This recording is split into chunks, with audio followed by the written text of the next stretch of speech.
Baiklah, perkenalkan nama saya Monica dengan NPM 10623320 dari kelas 2 TRPLA. Saya di sini akan menjelaskan studi kasus yang telah saya buat berkaitan dengan materi setter, getter, dan method. Jadi, di sini saya telah membuat studi kasus yaitu manajemen pembelian buku, di mana inputan yang diminta itu berupa nama pembeli, total uang yang dimiliki pembeli, total jenis buku yang dibeli oleh pembeli. Kemudian akan dilakukan perulangan berdasarkan banyaknya jenis buku yang dibeli oleh pembeli, di mana perulangan itu akan meminta inputan berupa judul buku, pengarang, penerbit, total buku yang dibeli, serta harga satuan. Untuk outputnya sendiri dibagi menjadi 3 bagian.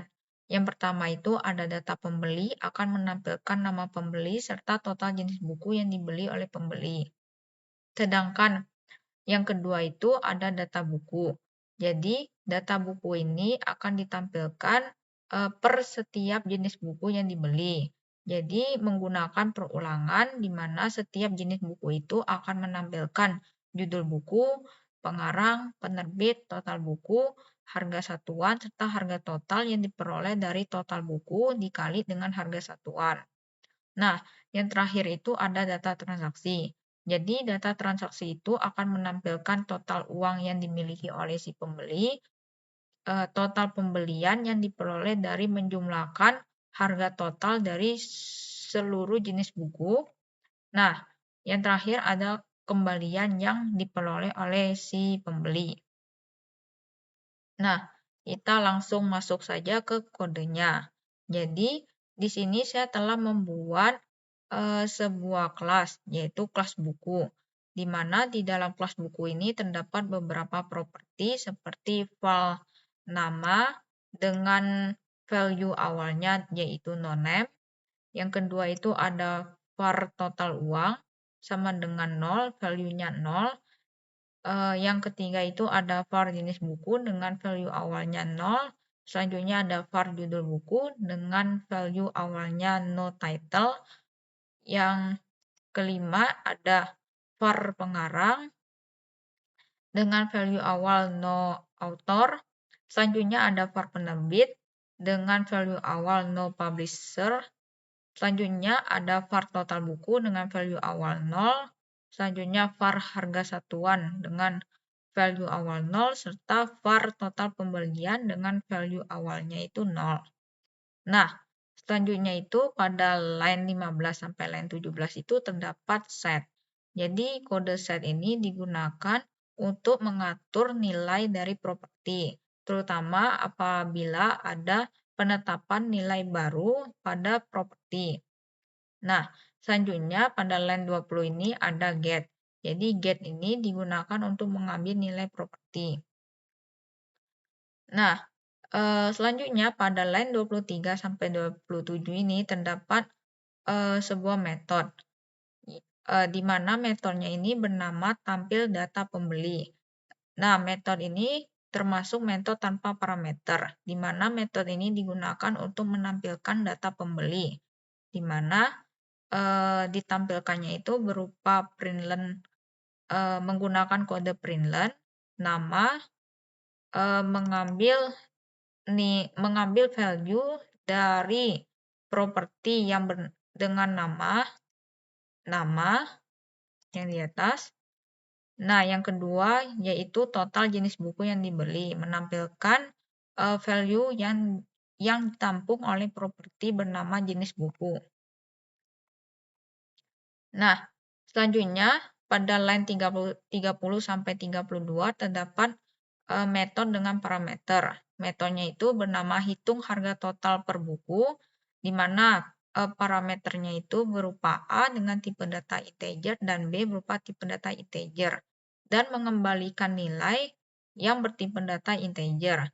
Jadi metode ini digunakan untuk menghitung harga total setiap jenis buku yang dibeli oleh si pembeli. Nah, metode ini mengembalikan nilai berupa return A dikali B. Nah, selanjutnya pada line 35 sampai line 42 terdapat metode lagi, yaitu metode bernama tampil data pembelian buku, di mana metode ini termasuk metode tanpa parameter, di mana digunakan untuk menampilkan data buku yang dibeli oleh si pembeli. Jadi, data buku yang ditampilkannya itu berupa judul buku, mengambil nilai nilai properti yang bernama judul buku. Yang kedua, pengarang mengambil value yang ditampung oleh properti bernama pengarang. Selanjutnya, penerbit mengambil value yang ditampung oleh properti bernama penerbit. Nah, total buku juga mengambil value yang ditampung oleh properti bernama total buku. Harga satuan mengambil value yang ditampung oleh properti bernama harga satuan. Yang terakhir itu ada harga total. Jadi harga total ini menampilkan hasil dari metode hitung harga total per buku. Jadi kita menggunakan metode sebelumnya, hitung harga total per buku, dengan mengganti parameternya menjadi value dari properti total buku dan value dari properti harga satuan. Jadi returnnya itu akan mengalihkan total buku dikali dengan harga satuan. Nah, pada line 45-54 terdapat metode lagi.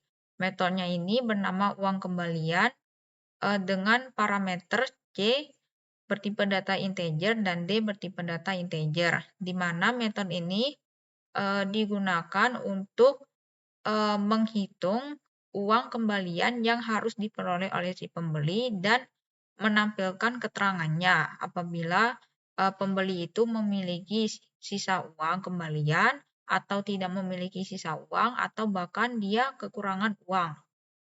Nah, jadi di dalam metode ini terdapat deklarasi var sisa sama dengan C dikurang D. Selanjutnya terdapat penggunaan kondisi if else if, di mana jika sisa lebih besar dari 0 maka akan ditampilkan uang kembalian yaitu sebesar hasil pengurangan antara C dan D. Jadi dia akan menampilkan besar uang kembalian yang harus diperoleh oleh si pembeli. Selanjutnya else if jika sisa sama dengan 0 maka akan ditampilkan uang kembalian titik 2 tidak ada kembalian. Artinya uang yang dipunyai oleh si pembeli itu tidak bersisa atau habis. Nah, yang terakhir else if jika sisa lebih kecil dari 0 maka akan ditampilkan uang kembalian titik 2 Anda kekurangan uang sebesar hasil operasi dari D dikurang C titik mohon tambahkan uangnya. Jadi di sini apabila uang yang dimiliki oleh si pembeli itu lebih kecil daripada jumlah belanjaannya, maka akan ditampilkan keterangan bahwa dia itu kekurangan uang sebesar D dikurang C. Nah, ada peringatan untuk penambahan uang.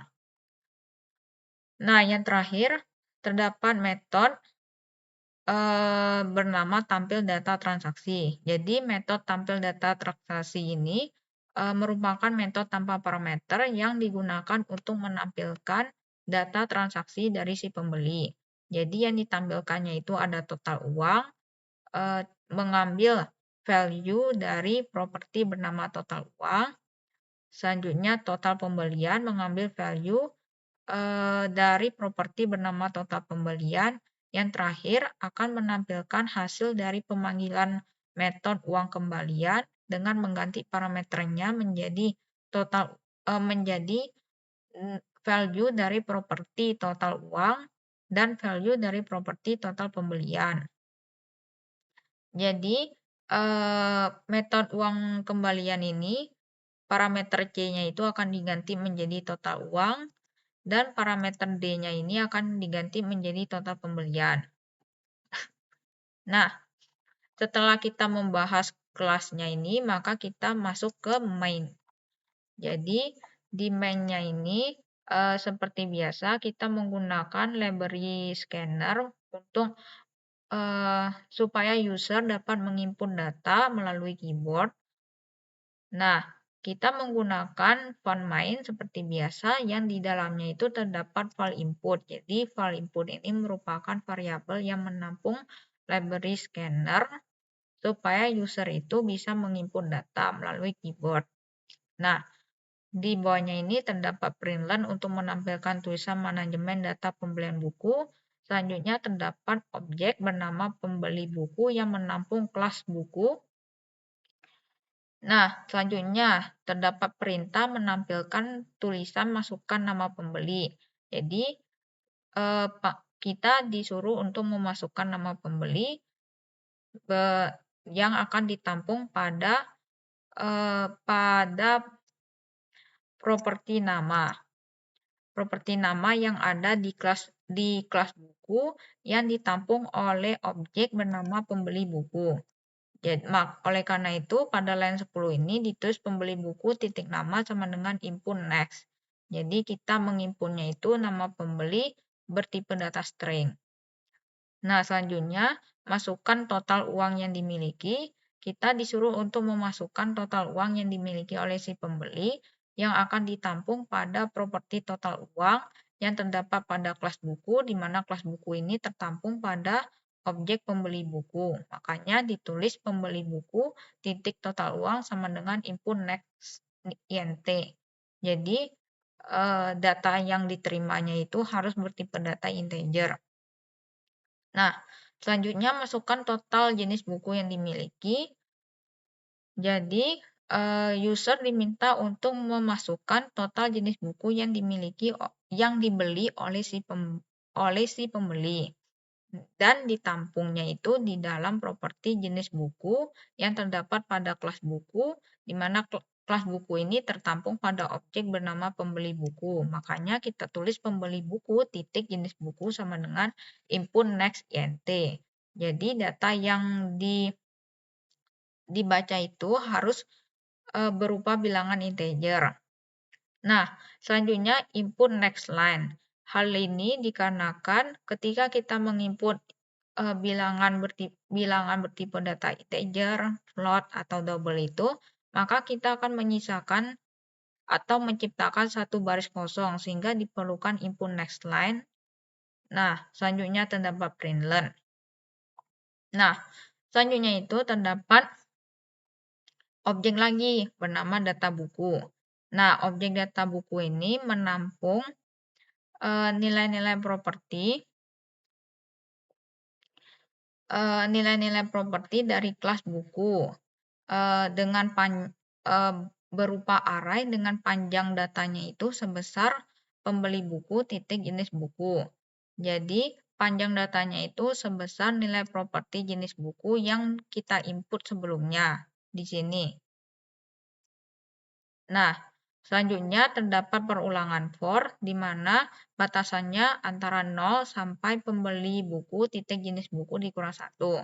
Artinya perulangannya itu dimulai dari 0 karena dia array itu indeksnya dimulai dari 0. Nah, pembeli titik jenis buku dikurang 1. Artinya jumlah perulangannya itu sebesar nilai dari properti jenis buku atau jumlah total jenis buku yang dibeli oleh si pembeli. Nah, di dalam perulangannya itu kita akan diminta untuk menginput berupa judul buku, di mana akan ditampung di dalam data buku i titik judul buku sama dengan input next line.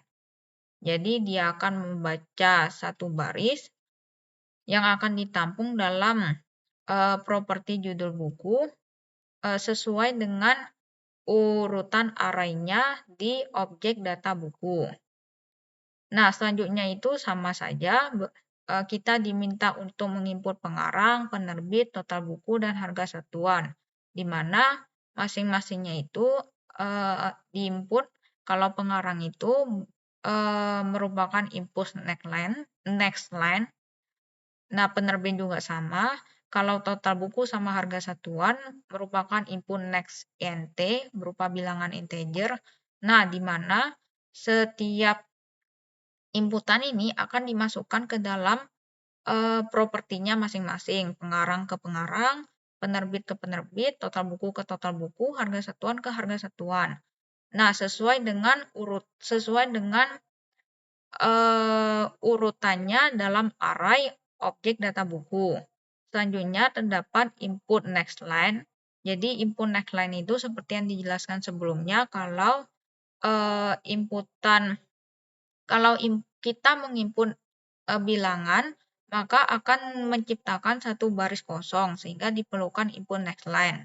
Kemudian terdapat println supaya setiap inputan per urutan array perulangannya itu akan menciptakan satu baris kosong. Nah, selanjutnya terdapat pemanggilan metode. Jadi, pemanggilan metodenya itu pertama kita memanggil metode untuk menampilkan data pembeli berupa pemanggilannya berupa pembeli buku titik tampil data pembeli. Mengapa kita menggunakan objeknya itu pembeli buku? Karena data pembeli itu tidak dilakukan perulangan dan ditampungnya itu di dalam objek bernama pembeli buku. Nah, tampil data pembeli itu digunakan untuk menampilkan data pembeli yang di baris ini ya. Terus selanjutnya terdapat println. Nah, di bawahnya ini terdapat perulangan for, di mana batasannya itu dari 0 sampai pembeli buku titik jenis buku dikurang 1. Artinya perulangannya itu sebesar jumlah jenis buku yang dibeli oleh si pembeli. Nah, ini digunakan untuk menampilkan data buku. Jadi dia mengambil objek data buku dengan urutannya itu i titik tampil data pembelian buku. Metodenya itu tampil data pembelian buku yang ada di sini. Nah, selanjutnya terdapat println. Nah, yang terakhir itu digunakan untuk menampilkan data transaksi. Pertama-tama kita harus menggunakan perulangan for juga, karena kita ingin mengambil data total harga total dari pembelian buku oleh pembeli. Nah, jadi for-nya itu dimulai dari 0 sampai pembeli buku titik jenis buku dikurang 1. Jadi perulangannya itu sebanyak jenis buku yang dibeli oleh pembeli.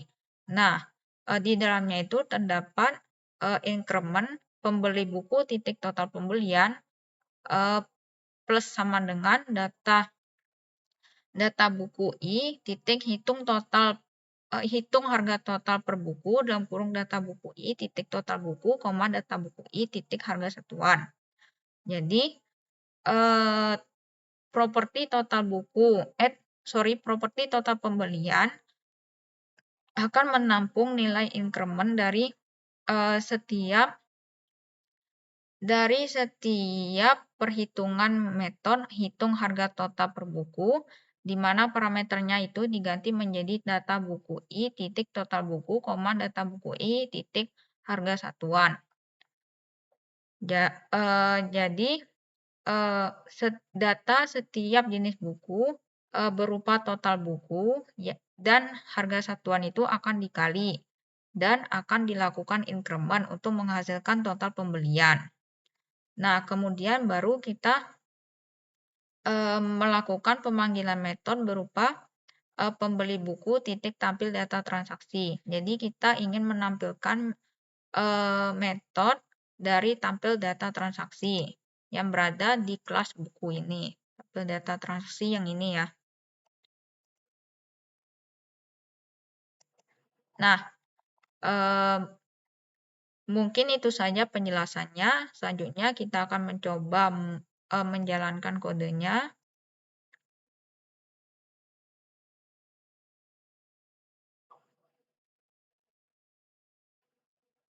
Nah, di sini kita diminta masukkan data pembeli, masukkan total uang yang dimiliki, misalkan 200.000, masukkan total jenis buku yang dibeli, misalkan dia membeli 3 jenis buku. Nah, dia akan meminta masukkan berupa data buku yang pertama, berupa judul buku, misalkan pengarangnya, kita masukkan saja datanya. Nah, total bukunya, misalkan pembeli itu membeli buku Eliana sebanyak 2 buah. Nah, harga satuannya misalkan 20.000. Nah, selanjutnya kita akan masukkan data buku yang kedua.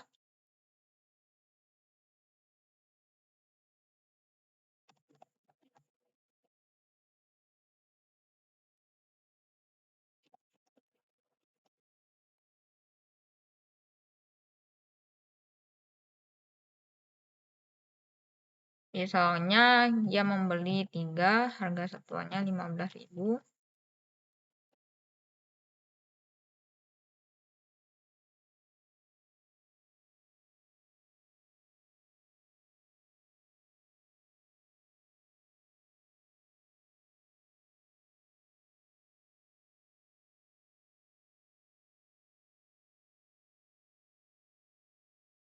Misalkan dia membeli 3, harganya 20.000. Nah, outputnya itu akan ditampilkan data pembeli. Dia mengambil ini nama Monica, total jenis buku yang dibeli 3, yang ini. Nah, selanjutnya dia menampilkan data buku yang kita input. Data buku pertama kita cek benar harga totalnya 40.000, 2 kali 20, 40. Total yang data buku kedua 3 kali 15, 45 benar. Data buku yang ketiga 2 kali 20, 60 benar.